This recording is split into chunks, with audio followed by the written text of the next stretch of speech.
ओम नमो भगवते वासुदेवाय। अब हम श्रीमद् भागवत महापुराण दसम स्कंद उत्तरार्ध के 57वें अध्याय का पाठ करेंगे, जिसमें हम सुखदेव मुनि जी महाराज के द्वारा जानेंगे सयमंतक का हरण करना, सद्धनुआ का उद्धार और अक्रूर जी को फिर से द्वारका में बुलाना। आइए आरंभ करते हैं। सुखदेव मुनि जी कहते हैं, परीक्षित, यद्यपि भगवान श्री कृष्ण को इस बात का पता था कि लाक्षागृह की आग से पांडवों का बाल भी बांका नहीं हुआ है, फिर भी जब उन्होंने सुना कि कुंती और पांडव जल मरे, तब उस समय का कुल परंपरा के अनुसार उचित व्यवहार करने के लिए वे बलराम जी के साथ हस्तिनापुर जाकर पहुंच गए। वहां जाकर भीष्म पितामह, कृपाचार्य, विदुर, गंधारी और द्रोणाचार्य से मिलकर उनके साथ संवेदना सहानुभूति प्रकट की और उन लोगों से कहने लगे, हाय हाय, यह तो बड़े ही दुख की बात है। भगवान श्री कृष्ण के हस्तिनापुर चले जाने से द्वारका में क्रूर और कृतवर्मा को अवसर भी मिल गया। उन लोगों ने सद्धनुआ से आकर कहा, तुम सत्राजीत से मणि क्यों नहीं छीन लेते? सत्राजीत ने अपनी श्रेष्ठ कन्या सत्यभामा का विवाह हमसे करने का वचन दिया था और अब उसने हम लोगों का तिरस्कार करके उसे श्री कृष्ण के साथ विवाह कर दिया है। अब सत्राजीत भी अपने भाई प्रसेन की तरह क्यों नहीं यमपुरी में चला जाए। सद्धनुआ पापी था और अब तो उसकी मृत्यु भी उसके सिर पर नाच रही थी। अक्रूर और कृतवर्मा के इस प्रकार बहकाने पर सद्धनुआ उनकी बातों में आ गया और उस महादुष्ट ने लोभवश सोए हुए सत्राजीत को मार डाला। इस समय स्त्रियां नाथ के समय रोने चिल्लाने लगी, परंतु सद्धनुआ ने उनकी ओर तनिक भी कोई ध्यान नहीं दिया। जैसे कसाई पशुओं की हत्या कर डालता है, ठीक वैसे ही वह सत्राजीत को मारकर और मणि लेकर वहां से चंपत भी हो गया। सत्यभामा जी को यह देखकर कि मेरे पिता मार डाले गए हैं, बड़ा शौक हुआ और वे हाय पिताजी, मैं मारी गई, इस प्रकार पुकार पुकार कर विलाप करने लगी। बीच बीच में वे बेहोश भी हो जाती और होश आने पर फिर विलाप करने लगती। इसके बाद उन्होंने अपने पिता के शव को तेल के कड़ाहे में रखवा दिया और आप हस्तिनापुर को गई। उन्होंने बड़े दुख से भगवान श्री कृष्ण को अपने पिता की हत्या का वृतांत सुनाया। यद्यपि इन बातों को भगवान श्री कृष्ण पहले से ही जानते थे, परीक्षित सर्वशक्तिमान भगवान श्री कृष्ण और बलराम जी ने सब सुनकर मनुष्यों की सी लीला करते हुए अपनी आंखों में आंसू भर लिए और बड़ा विलाप करने लगे कि अहो, हम लोगों पर तो यह बहुत बड़ी विपत्ति आ पड़ी। इसके बाद भगवान श्री कृष्ण सत्यभामा जी और बलराम जी के साथ हस्तिनापुर से द्वारका लौट आए और सद्धनुआ को मारने तथा उससे मणि छीनने का उद्योग करने लगे, कार्य करने लगे। जब सद्धनुआ को यह मालूम हुआ कि भगवान श्री कृष्ण मुझे मारने के लिए तैयार हो रहे हैं, तब वह बहुत डर गया और उसने अपने प्राण बचाने के लिए कृतवर्मा से सहायता मांगी।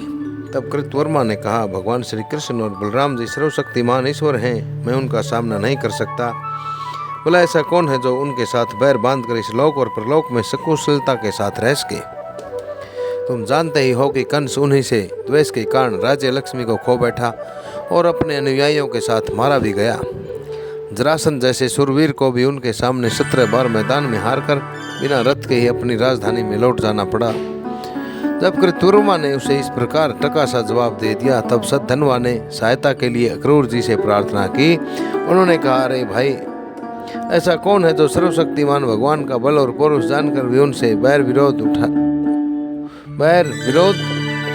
ठान ले, जो भगवान खेल खेल में इस विश्व की रचना करते हैं, रक्षा करते हैं और उसको नष्ट भी कर देते हैं, तथा जो कब क्या करना चाहते हैं इस बात को माया से मोहित ब्रह्मा आदि विश्व विधाता भी नहीं समझ पाते, जिन्होंने 7 वर्ष की अवस्था में जब वे निरे बालक थे, एक हाथ से गिरिराज गोवर्धन को उखाड़ लिया और जैसे नन्हे नन्हे बच्चे बरसाती छत्ते को उठाकर हाथ में रख लेते हैं, वैसे ही खेल खेल में 7 दिनों तक उसे उठाए रखा था।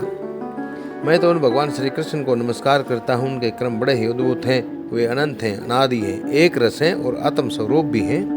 मैं उन्हें नमस्कार करता हूँ। जब इस प्रकार अक्रूर जी ने भी उसे कोरा जवाब दे दिया, तब सद्धनुआ ने सयमंतक मणि उन्हीं के पास रख दी और आप 400 कोस लगातार चलने वाले घोड़े पर सवार होकर वहां से बड़ी फुर्ती के साथ भाग निकला।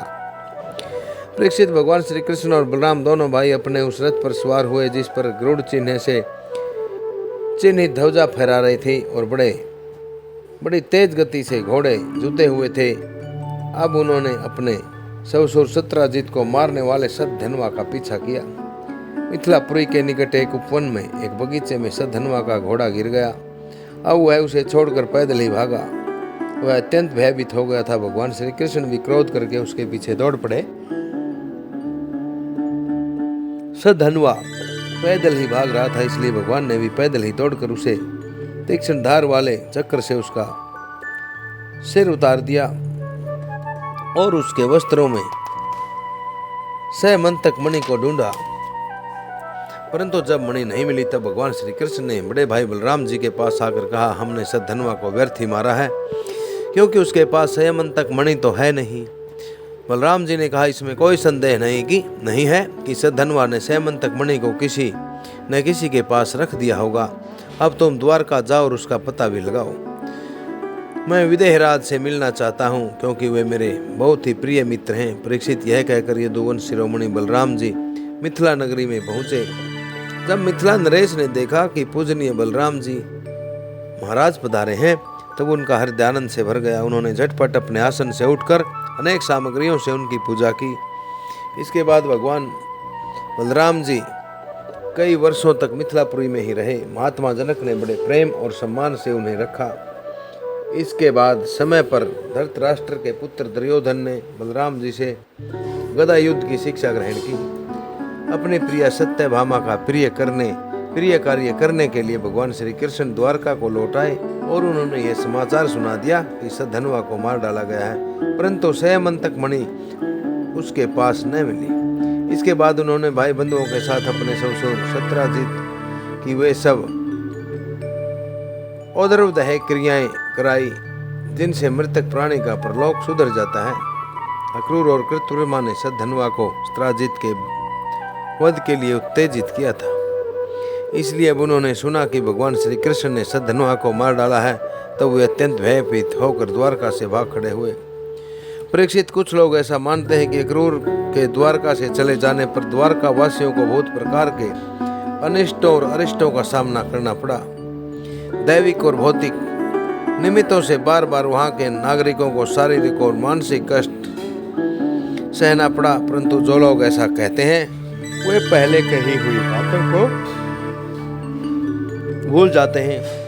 भला यह भी कभी संभव है कि जिन भगवान श्री कृष्ण में समस्त ऋषि मुनि निवास करते हैं, उनके निवास स्थान द्वारका में रहते हुए कोई उपद्रव खड़ा हो जाए। उस समय नगर के बड़े बड़े लोगों ने कहा, एक बार काशी नरेश के राज्य में वर्षा नहीं हो रही थी, सूखा पड़ गया था। तब उन्होंने अपने राज्य में आए हुए अक्रूर के पिता सौफल को अपनी पुत्री गांधिनी ब्याह दी थी। तब उस प्रदेश में वर्षा हुई। अक्रूर भी सौफल के ही पुत्र हैं और इनका प्रभाव भी वैसा ही है, इसलिए जहाँ जहाँ अक्रूर जी ठहरते हैं वहाँ वहाँ खूब वर्षा होती है तथा किसी प्रकार का कष्ट और महामारी आदि उपद्रव भी नहीं होते। परीक्षित, उन लोगों की बात सुनकर भगवान ने सोचा कि इस उपद्रव का ये कारण नहीं है। यह जानकर भी भगवान ने दूत भेजकर अक्रूर जी को ढूंढवाया और आने पर उनसे बातचीत की। भगवान ने उनका खूब स्वागत सत्कार किया और मीठी मीठी प्रेम की बातें कहकर उनसे संभाषण किया, उनसे बातचीत की। परीक्षित, भगवान सबके चित्त का एक एक संकल्प देखते रहते हैं, इसलिए उन्होंने मुस्कुराते हुए अक्रूर जी से कहा, चाचा जी, आप दान धर्म के पालन हैं। हमें यह बात पहले से ही मालूम है कि सद्धन्वा आपके पास वह समयंतक मणि छोड़ गया है जो बड़े ही प्रकाशमान और धन देने वाली है। आप जानते ही हैं कि सत्राजित के भाई सत्राजित के कोई पुत्र नहीं है, इसलिए उनकी लड़की के लड़के उनके नाते ही उन्हें तिलांजलि और पिंडदान करेंगे, उनका ऋण चुकाएंगे और जो कुछ बच जाएगा उसका उत्तराधिकारी भी वही होंगे। इस प्रकार शास्त्रीय दृष्टि से यद्यपि सहमंतक मणि हमारे पुत्रों को ही मिलनी चाहिए, फिर भी वह मणि आपके पास ही रहे, क्योंकि आप बड़े व्रतनिष्ठ और पवित्र आत्मा हैं और दूसरों के लिए उस मणि को रखना अत्यंत कठिन भी है।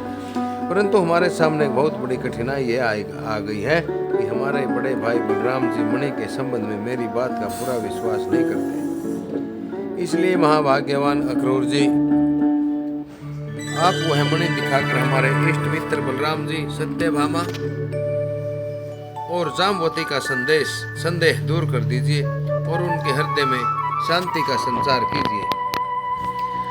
हमें पता है कि उसी मणि के प्रताप से आजकल आप लगातार ही ऐसे यज्ञ करते रहते हैं जिनमें सोने की वेदियां बनती हैं। परीक्षित, जब भगवान श्री कृष्ण ने इस प्रकार सांत्वना देकर उन्हें समझाया बुझाया, तब अक्रूर जी ने वस्त्र में लिपटी हुई सूर्य के समान प्रकाशमान वह मणि निकाली और भगवान श्री कृष्ण को दे दी।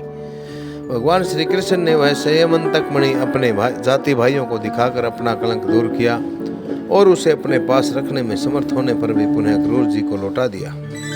सर्वशक्तिमान सर्वव्यापक भगवान श्री कृष्ण के पराक्रम से परिपूर्ण यह आख्यान समस्त पापों, अपराधों और कलंकों का मार्जन करने वाला, अपराधों और कलंकों का प्रायश्चित करने वाला तथा परम मंगलमय है। जो इसे पढ़ते हैं, सुनते हैं और याद करते हैं, वे सब प्रकार की अपकृति और पापों से छूटकर शांति का अनुभव करते हैं। इस प्रकार श्रीमद् भागवत महापुराण के 10वें स्कंद उत्तरार्ध का यह अध्याय आप सभी श्रोताओं द्वारा श्रवित किया गया। अगले अध्याय में हम जानेंगे भगवान श्री कृष्ण के अन्य विवाहों की कथा। भगवान श्री कृष्ण के और कितने विवाह हुए ये अगले अध्याय में हम जानेंगे।